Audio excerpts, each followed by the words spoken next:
सोचिए, भारत के खूबसूरत दक्षिण पूर्वी तट पर हर रोज एक खामोश पर्यावरणीय इमरजेंसी सामने आ रही है। ये कहानी है ऑलिव रिडले कछुओं की, एक ऐसी प्रजाति जो अपने वजूद को बचाने के लिए लड़ रही है। चलिए इस पूरे संकट की तह तक चलते हैं और समझते हैं कि आखिर हो क्या रहा है। 500 से ज्यादा। ये महज एक नंबर नहीं है, बल्कि एक बहुत बड़ी चेतावनी है।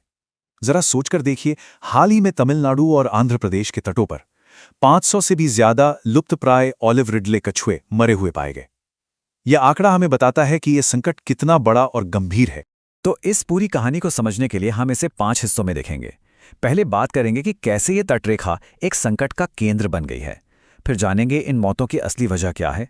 इसके बाद देखेंगे कि अदालतों ने क्या एक्शन लिया, नियम और हकीकत में क्या फर्क है, और आखिर में इन कछुओं को बचाने के लिए चल रही लड़ाई पर भी नजर डालेंगे। तो चलिए पहले हिस्से से शुरू करते हैं और ये समझने की कोशिश करते हैं कि भारत की यह खूबसूरत तटरेखा इन समुद्री जीवों के लिए एक जानलेवा जाल कैसे बनती जा रही है।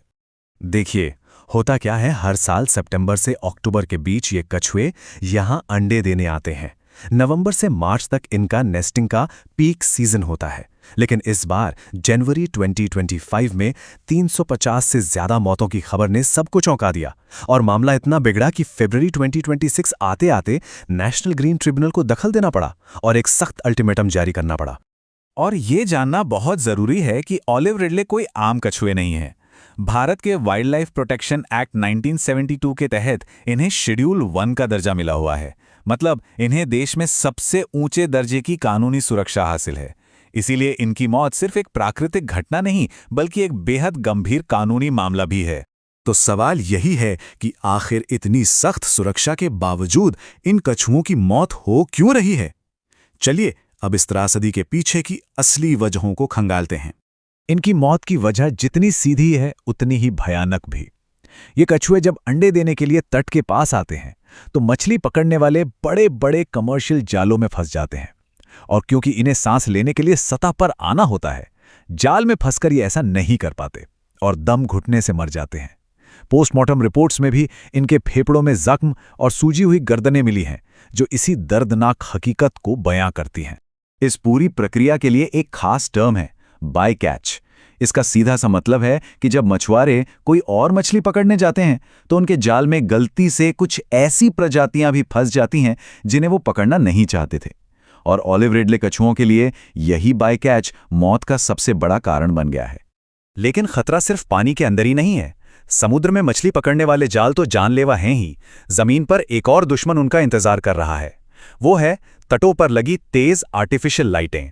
होता यह है कि जब अंडों से नन्हे बच्चे निकलते हैं तो वो इन लाइटों से कंफ्यूज हो जाते हैं।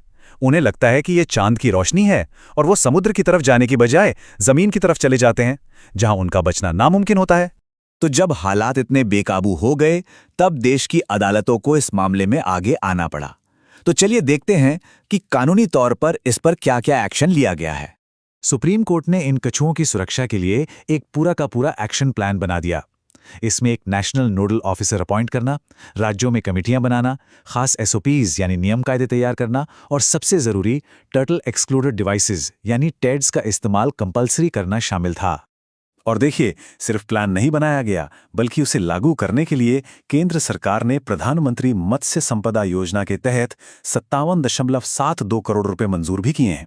इसका मेन मकसद था देश भर में मछुआरों को टैड्स मुहैया कराना।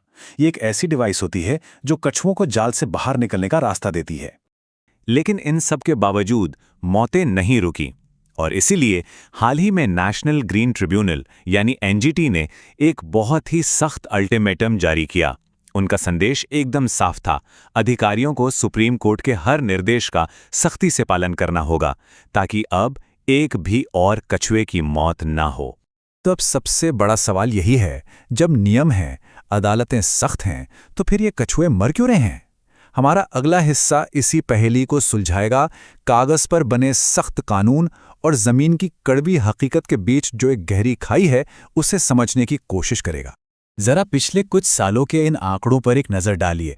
ये साफ दिखाते हैं कि तमाम नियमों और कोर्ट के आदेशों के बावजूद मरने वाले कछुओं की संख्या कम होने की बजाय लगातार बढ़ती ही जा रही है। ये सीधे सीधे एनफोर्समेंट की नाकामी को दिखाता है। और ये बात सिर्फ हम नहीं कह रहे, खुद नेशनल ग्रीन ट्रिब्यूनल ने अपनी जांच में यही पाया।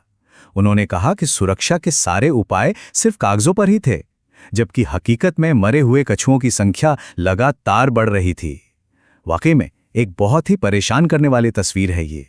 अब जब अधिकारियों से जवाब मांगा गया तो उन्होंने कई कार्यवाहियों की लिस्ट गिना दी। कहा गया कि 24 नावों पे चार्जशीट हुई है, जीपीएस से निगरानी चल रही है और बैन किए गए इलाकों में मछली पकड़ना रोका गया है। लेकिन सवाल तो वही है, अगर ये सब हो रहा है तो फिर मौतें क्यों बढ़ रही हैं? तो क्या इसका मतलब यह है कि सारी उम्मीदें खत्म हो गई हैं? नहीं, बिल्कुल नहीं। चलिए अब अपने आखिरी हिस्से में चलते हैं और देखते हैं कि इस निराशा के बीच उम्मीद की वो कौन सी किरणें हैं और इस हालात को बदलने के लिए क्या कोशिशें की जा रही हैं। अच्छी खबर यह है कि दोनों ही राज्य कुछ ठोस कदम उठा रहे हैं। जैसे तमिलनाडु चेन्नई में देश का पहला सी टर्टल कंजर्वेशन सेंटर बना रहा है और नेस्टिंग वाले बीच पर रात की गश्त भी बढ़ा दी गई है। वहीं आंध्र प्रदेश में अंडों को सुरक्षित हैचरी में पहुंचाया जा रहा है और मछुआरों को भी जागरूक करने के लिए अभियान चलाए जा रहे हैं।